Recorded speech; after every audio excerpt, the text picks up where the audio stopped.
விருச்சிக ராசி நேயர்களுக்கு எப்படிங்க இருக்கும்? இந்த அர்த்தாஷ்டம சனியில் இருந்து விலகந்தே நல்லது. நீங்கள் போயிட்டு வந்தீங்க, நல்லா இருக்கீங்களா அப்படிங்கிற ஒரு அனுசரணை வந்து சேரும். குழந்தைகள் எல்லாம் உங்கள் அன்பையும் பாசத்தையும் தெரிவித்துக் கொள்ளுங்கள். தாயிடம் அன்பாக இருங்கள். இதை எல்லாத்தை விட கணவன் மனைவி உறவு மேம்படும். பயணத்தில் ரொம்ப ஜாக்கிரதையாக இருக்கணும். விருச்சிக ராசி நேயர்களுக்கு இரவு பயணத்தில் கண்டகாலம். ஜாக்கிரதையாக காரில் போயிட்டு வாங்கன்னா உடனே ஆக்சிடென்ட் ஆகிடுமா? அதனால் முதல்ல பயத்தை விடுங்க, தெளிவாக வாழுங்க. நான் சொன்ன திருச்செந்தூர் போயிட்டு வாங்க. குரு பிரம்மா, குரு விஷ்ணு, குருதேவோ மகேஸ்வரः, குரு சாட்சாத் பரபிரம்மா, தஸ்மை ஸ்ரீ குருவே நமः. என் அன்பு பக்தி இன்ஃபோ தமிழ் நேயர்கள் அனைவருக்கும் என் அன்பு வணக்கங்கள். சனிப்பெயர்ச்சின்னு சொன்ன உடனே எல்லாருக்குமே ஒரு பயம் இருக்கும் இல்லைங்களா? மற்ற கிரகங்கள் அப்படின்னும் போது வேற, சுப கிரகங்கள் மாறும்போது நமக்கு எல்லாமே நல்ல விஷயமா தானே நடக்க போகுது. ஆனால் இந்த சனீஸ்வரர் ஆயுள்காரகன், மந்தகன், மிகப்பெரிய செல்வத்தை தருவார். அதில் வந்து எந்த ஒரு பிரச்சனையும் இல்லை. சார் செல்வத்தை கொடுப்பாரா? ஆமாங்க, நிரந்தர செல்வத்தை கொடுப்பார். ஆனால் அனுபவத்தையும் சேர்த்து கொடுப்பார். பணம்னா என்ன, பட்டினினா என்ன, செய்யாத குற்றம்னா என்ன, தண்டனைனா என்ன, நேர்மையாக நடப்பது என்ன, உண்மையிலேயே உங்கள் உழைப்புனா என்ன, உயர்வுனா என்ன, வேர்வைனா என்ன. ஆகவே சுப கிரகங்கள் வந்து நல்ல பலனை கொடுக்கும். அசுப கிரகங்கள் வந்து நமக்கு ஏதோ இல்லாததெல்லாம் கொடுத்துரும். அதுவும் இந்த சனிப்பெயர்ச்சி இந்த வருஷம் இருக்குது பாருங்கள். சனிப்பெயர்ச்சி இருக்கா இல்லையா? ஒரு சில ஜோதிடர்கள் வாக்கிய பஞ்சாங்கப்படி சனிப்பெயர்ச்சி இருக்குது. திருக்கணித பிரகாரம் ஏற்கனவே முடிஞ்சு போச்சு. நான்லாம் கூட திருக்கணித பிரகாரம் ஏற்கனவே சனிப்பெயர்ச்சி முடிஞ்சு போயிடுச்சு. ரெண்டாவது சனிப்பெயர்ச்சிக்கான பலன்கள், பரிகாரங்கள் நம்ம ஏற்கனவே சொல்லியாச்சு. ஆகவே 6ஆம் தேதி நடக்கக்கூடிய சனிப்பெயர்ச்சி 12 ராசிக்காரர்களுக்கும் சந்தோஷத்தையும் கௌரவத்தையும் உடல் ஆரோக்கியத்தையும் மன நிம்மதியும் சந்தோஷத்தையும் தரணும் அப்படின்னு வேண்டிக்கிட்டு 12 ராசிக்காரர்களுக்கு எப்படி இருக்கும்னு சொல்லிட்டு பார்ப்போம் வாங்க. விருச்சிக ராசி நேயர்களுக்கு எப்படிங்க இருக்கும்? இந்த அர்த்தாஷ்டம சனியில் இருந்து விலகந்தே நல்லது. உடல் ஆரோக்கியம், தாயினுடைய உடல் ஆரோக்கியம், பண செலவு விரயம் முக்கியம். வியாபாரம், தொழில், செய்யும் தொழிலில் இடமாற்றம், சளி சம்பந்தமான பிரச்சனைகள், இது எல்லாமே தீரும். மன நிம்மதியும் சந்தோஷமும் வரும். இது எல்லாத்தை விட திருமண வாழ்க்கை நடக்கும். நல்ல திருமணம். ஏற்கனவே நடந்த திருமணத்தில் கணவன் மனைவி ஒற்றுங்க, ஏங்க சாப்பிட்டீங்களா, எங்கெங்க போயிட்டு வந்தீங்க, நல்லா இருக்கீங்களா அப்படிங்கிற ஒரு அனுசரணை வந்து சேரும். குழந்தைகள் எல்லாம் அரவணைச்சு போகலாம். எது எப்படி இருந்தாலும் கோபமாக திட்டினா கூட, ஏன்டா படிக்க மாட்டேங்கிற, ஏன்டா இவ்வளோ மாதிரி கம்மியாக இருக்கே அப்படின்னு திட்டினா கூட அரவணைச்சு உட்கார வச்சு மத்தியானத்தில் சாப்பிட வச்சு அவனுக்கு பிடிச்சமான என்ன சொல்கிறீங்க அதெல்லாம் கொடுத்து சாப்பிட வைங்க. அன்பு, உங்கள் அன்பையும் பாசத்தையும் தெரிவித்துக் கொள்ளுங்கள். தாயிடம் அன்பாக இருங்கள். இதை எல்லாத்தை விட கணவன் மனைவி உறவு மேம்படும். இடமாற்றம் வரும். இந்த மேலதிகாரிகள் சில நேரங்களில் நமக்கு அகேன்ஸ்டாக இருப்பாங்க, அவங்கெல்லாம் இப்போ நல்லா இருப்பாங்க. பயணத்தில் ரொம்ப ஜாக்கிரதையாக இருக்கணும். விருச்சிக ராசி நேயர்களுக்கு இரவு பயணத்தில் கண்டகாலம்.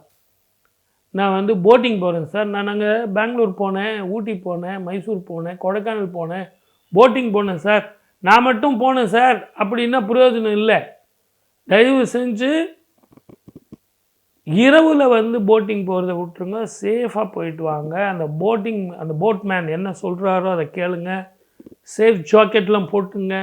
இது எதுக்கு சார் இப்போ எனக்கு சொல்லிகிட்டு இருக்கீங்க அப்படின்னா, சேஃபாக இருக்கிறது நல்லது. உடனே கண்டம்னா இப்படி ஆகிடுமா அப்படி ஆகிடுமா, எப்படியும் ஆகாது. ஜாக்கிரதையாக காரில் போயிட்டு வாங்கன்னா உடனே ஆக்சிடெண்ட் ஆகிடுமா? அதனால் முதல்ல பயத்தை விடுங்க, தெளிவாக வாழுங்க. நான் சொன்ன திருச்செந்தூர் போயிட்டு வாங்க. வாழ்க வளமுடன். All the best. 12 ராசிக்காரர்களுக்கும் இப்போ நம்ம பலன்கள் பார்த்தோம், பரிகாரம் பார்த்தோம். இருந்தாலும் ஜோதிடம்ங்கிறது கட்டுமானம் எப்படி தெரியுங்களா? அந்த பில்டிங் கன்ஸ்ட்ரக்ஷன், ஃபவுண்டேஷன் ஆன்மீகத்துக்கு மேலே தரும். அந்த ஆன்மீகம் நலச்சக்கரவர்த்தி வந்து திருநள்ளாறில் வந்து தர்பாரண்யேஸ்வரர் கோவிலில் வந்து தர்பாரண்யேஸ்வரரை வந்து வழிபட்டு தன்னுடைய சனீஸ்வரருடைய தாக்கம் போகிறதுக்காக வந்து வழிபட்ட தலம். ஏன் சனீஸ்வரரே வந்து வழிபட்ட திருத்தலம் தான் திருநள்ளாறு. அப்போ அந்த கோவிலில் அவங்களுக்கெல்லாம் சுப பலன்கள் நடக்குது அப்படின்னா அங்கே இருக்கிறவங்கெல்லாம் எப்பெல்லாம் சனீஸ்வரரை வந்து கிரகங்கள் மாறுதுன்னு அவங்களுடைய வட்டார பஞ்சாங்கங்களை பற்றி சொல்கிறாங்களோ அதை தானே நம்மளும் ஃபாலோ பண்ணோம். ஒரு சில நேரங்களில் ஆன்மீகத்துக்கு இது ஜோதிடத்துக்கு ரொம்ப பக்கபலம். அந்த பக்கபலத்தை வந்து நம்ம தூக்கி விசிறடிக்க முடியாது. நீங்கள் ஒரு தனிப்பட்ட மனிதனை பார்க்கும்போது வேணால் ஒரு திருக்கணிதத்தை ஃபாலோ பண்ணிக்கலாம். ஆனால் யூனிவர்சல் பொதுவான வாழ்க்கையை நீங்கள் பார்க்கும்போது ஊரோடு ஒத்து வாழ்ந்துன்னு சொன்னாங்க. ஆகவே நம்ம இதில் வந்து ஆர்கியூமெண்ட் பண்ணுறதோ அதில் வந்து எனக்கு தான் எல்லாம் தெரியும், நான் தான் கரெக்டுன்னு சொல்கிறதோ இதில் என்ன இருக்குது? 2 பெயர்ச்சி கொண்டாடி தான் போங்களேன். திருக்கணித பிரகாரம் பண்ணிங்க, வாக்கிய பிரகாரம் பண்ணிங்க. ஆக நமக்கு வந்து பலனில் வந்து முக்கியம்.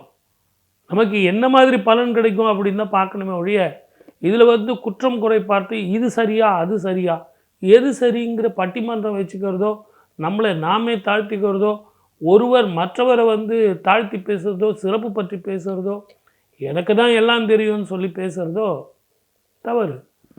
ஆகவே ஒரு கோவில்களில் அதுவும் சிறப்பு பெற்ற சனீஸ்வரருக்கு உண்டான அந்த கோவிலில் வந்து அவங்க செய்கிறாங்க அப்படின்னா no more argument. Supreme court மாதிரி சுப்ரீம் கோர்ட்டில் சொல்லிட்டாங்கன்னா அது நோ அப்ஜெக்ஷன் அட் ஆல். அதுக்கப்புறம் எங்கே போவீங்க நீங்கள்? அந்த மாதிரி நம்ம தலை வணங்கணும். அந்த ஒரு அடிப்படையில் எதிர்வரும் மார்ச் மாதம் 6ஆம் தேதி சனி பயிற்சி நடக்கப் போகுது. கும்பத்தில் இருந்து மீனராசிக்கு போக போகிறார். ஆனால் உண்மையிலேயே புரட்டாதி 4ஆம் பாதத்தில் இருந்து உள்ளுக்குள்ளேயே அவர் மாறப்போகிறார் அப்படிங்கிறது தான் உண்மை. இருந்தாலும் இந்த கிரகப்பெயர்ச்சி 12 ராசிக்காரர்களுக்கு நல்லது தருமா? ஏன்னா இவர் தான் ஆயுள்காரர்கள். ஒரு மனிதனுடைய வாழ்க்கையில் 120 வருடங்கள் ஒருத்தர் வாழ்ந்தான்னா 60 வருடங்கள் சனீஸ்வரருடைய திசையாகவே நடந்துக்கிட்டு போகுது. 7.5 சனி, அஷ்டம சனி, அர்த்தாஷ்டம சனி, கண்டக சனி, இப்படி அவனுக்கு எத்தனையோ வகையான சனீஸ்வரருடைய தாக்கம். முத்தாய்ப்பு வச்ச மாதிரி 19 வருஷங்கள் சனி மகாதிசை. இதில் யாரும் மாட்டாத ஆளே கிடையாது. அரசனாக இருந்தாலும் சரி, ஆண்டியாக இருந்தாலும் சரி, ஆணாக இருந்தாலும் சரி, பெண்ணாக இருந்தாலும் சரி, எப்படிப்பட்டவனாக இருந்தாலும் சரி, இந்த சனீஸ்வரனுடைய பார்வையில் வந்து மாட்டி தான் தீரணும். சர்வேஸ்வரனாக இருந்தாலும் சரி. அப்போ இந்த சனீஸ்வரருடைய சனிப்பெயர்ச்சிக்கு எல்லாரும் பயப்படுறது இயற்கை தானே. ஆகவே எதிர்வரும் இந்த சனிப்பெயர்ச்சி 12 ராசிக்காரர்களுக்கு எப்படி இருக்கும்? வாக்கியப்படி எனக்கு நல்ல ஒரு வாழ்க்கையை கொடுக்குமா? நல்ல வேலை கிடைக்குமா சார்? நல்ல உத்தியோகம் கிடைக்குமா? இடமாற்றம் வருமா? கடந்த காலங்களில் நான் பட்டுக்கிட்டு இருந்தேனே அந்த அவஸ்தைகள்லாம் தீருமா? 7.5 சனி ஆரம்பிக்குதா? 7.5 சனி விடுதா? எல்லாத்த விட கண்டக சனியா? அஷ்டம சனி எனக்கு ஆரம்பமா?